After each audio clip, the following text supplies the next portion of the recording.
술과 함께 떠나는 한시 여행, 소동파 편에 오신 것을 환영합니다.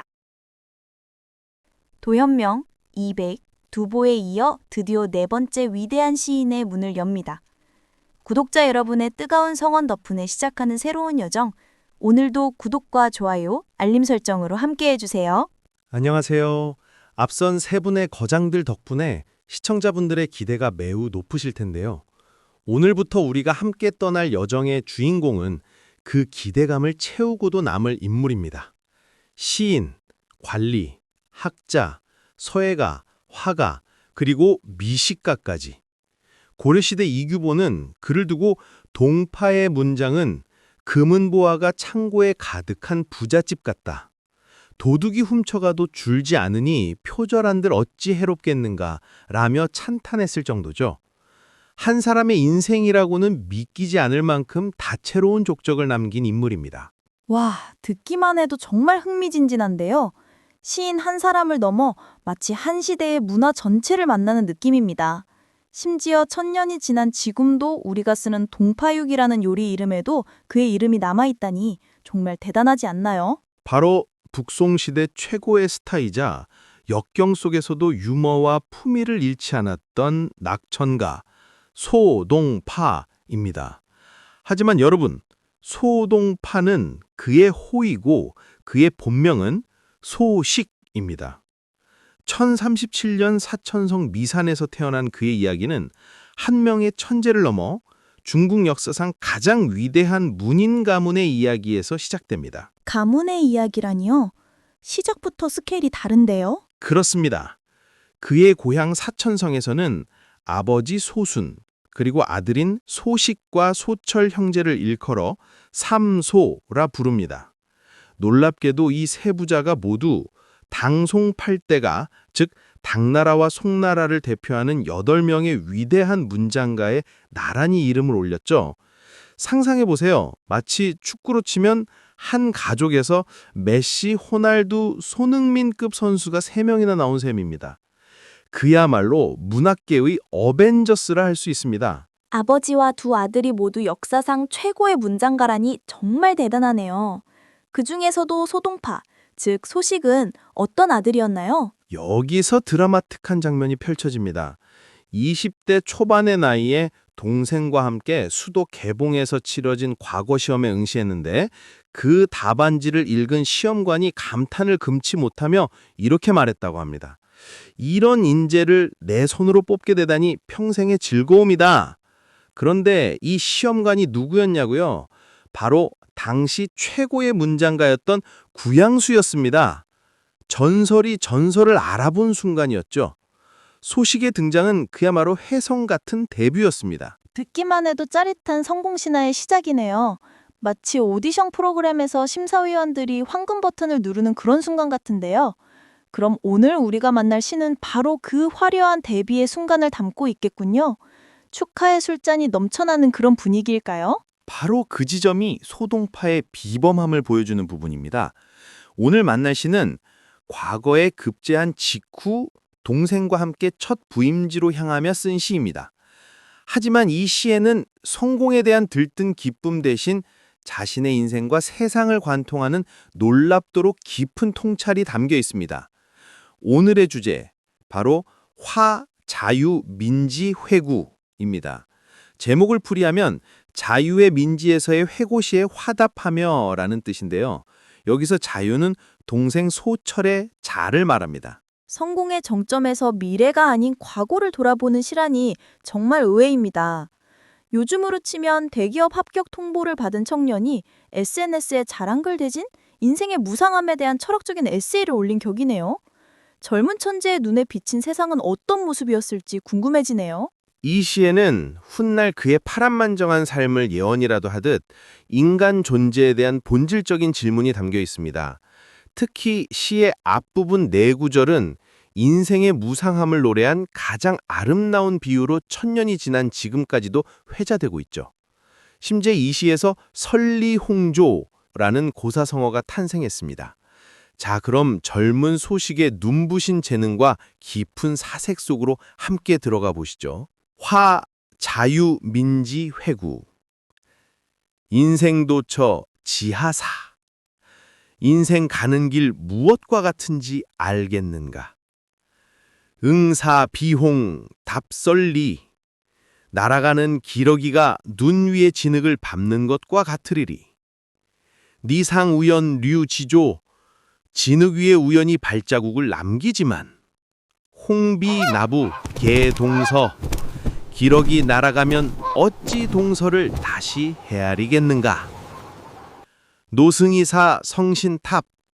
늙은 스님은 이미 죽어 새로운 탑이 되었고, 궤벽 무유 견구제. 무너진 벽에서는 옛날에 써놓은 시 찾을 길 없네. 왕일기구 환기부. 지난날 길이 험했던 것을 아직 기억하는가? 노장인곤 결려시. 길은 멀고 사람은 지쳤는데 절뚝이는 낙이마저 울어대었었지.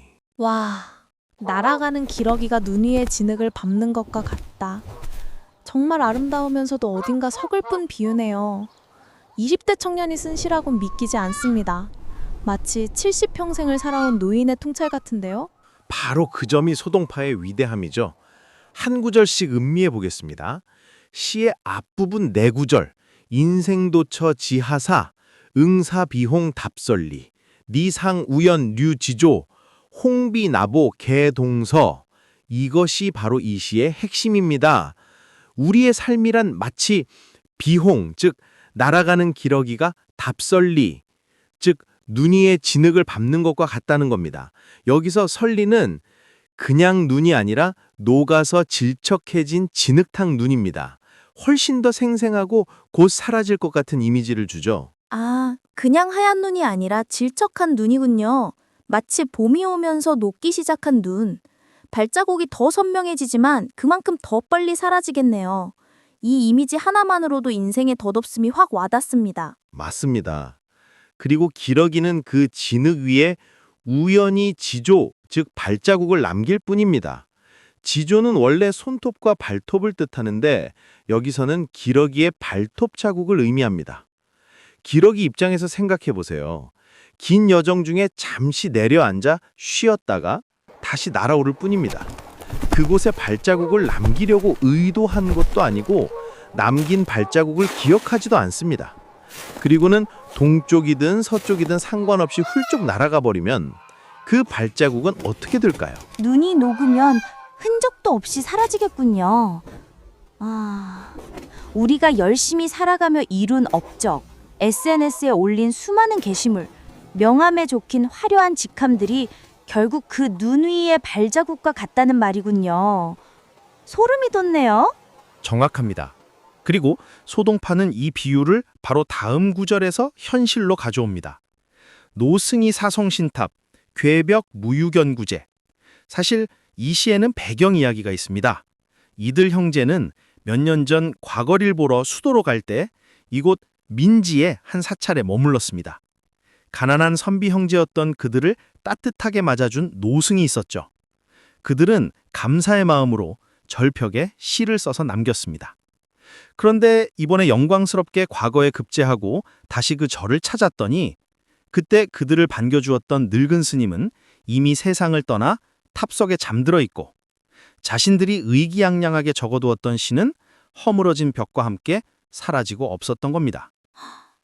눈 위에 발자국이 사라지듯 자신들이 남겼던 과거의 흔적도 실제로 사라져버린 거군요.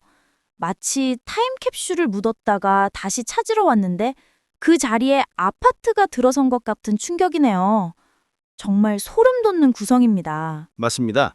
이처럼 거대한 시간의 흐름 앞에서 인생의 덧없음을 이야기한 뒤 시선은 아주 개인적이고 따뜻한 기억으로 돌아옵니다. 왕일기고 환기부, 노장인꼰 걸려시. 여기서 기구는 길이 매우 험하고 가파른 모양을 뜻합니다. 그리고 걸려는 절뚝거리는 나귀를 말하죠. 상상해보세요. 가난한 선비 형제가 절뚝거리는 늙은 나귀 한 마리의 의지에 험한 산길을 넘어가는 장면을. 나귀조차 지쳐서 히잉 슬피 울었다는 겁니다. 즉, 여보게 아우야, 옛날 우리가 이 험한 길을 왔던 것 기억하는가? 길은 멀고 피곤해 지쳤는데 절뚝거리던 나귀마저 울었었지. 라며 동생에게 말을 건네는 겁니다. 철학적인 사색이 동생과의 따뜻한 추억으로 마무리되는군요. 이제는 성공한 관리가 된 형제지만 고생했던 과거를 돌아보는 형의 마음이 느껴져서 뭉클합니다. 마치 우리 여기까지 왔네 하는 느낌이랄까요? 바로 그 점입니다. 이 시에는 술이 직접 등장하지는 않습니다. 하지만 이 시가 쓰인 배경을 생각해보면 우리는 술의 의미를 짐작할 수 있습니다. 과거급제라는 큰 성공을 거둔 젊은 형제 앞에는 수많은 축하의 술잔이 놓여 있었을 겁니다.